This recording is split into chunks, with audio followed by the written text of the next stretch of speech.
যখন পুরীতে জগন্নাথ দেবের সেই দিব্য মন্দির হয় তখন কেবল মানবই নয়, সকল দেব ও মুনি ঋষিরাও সেই দিব্য দর্শন করতে আসেন। আর এই সব কিছু দেখে সমুদ্রদেবেরও জগন্নাথ দেবকে দর্শন করা তীব্র ইচ্ছা জাগরিত হয়। একদিন সমুদ্রদেব স্বয়ং জগন্নাথ দেবকে দেখতে চলেন, যার কারণে মন্দির প্রাঙ্গণে জল আসতে থাকে, যাতে সকল ভক্তদের ক্ষতিগ্রস্ত হতে হয়। আর এই ঘটনা বারবারই ঘটতে থাকে। তখন সকল ভক্ত ব্যাকুল হয়ে জগন্নাথ দেবকে প্রার্থনা করেন, যাতে তাদের সকল সংকট থেকে মুক্তি পায়।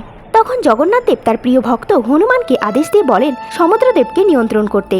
তখন হনুমান সমুদ্রদেবকে তার সীমানা নির্দিষ্ট করে পাহারা দিতে থাকেন।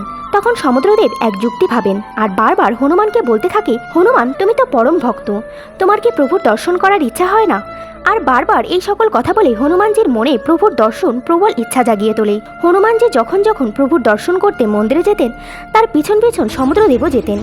আর এটি আবারও বড় সমস্যার সৃষ্টি করে। তখন ভক্তগণ আবারও প্রভুর কাছে মিনতি করেন।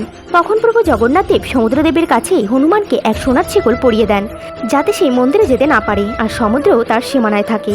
এই লীলার স্মৃতিস্বরূপ পুরীতে আজও সমুদ্রের নিকটে পেরি হনুমান মন্দির স্থিত রয়েছে। জয় জগন্নাথ।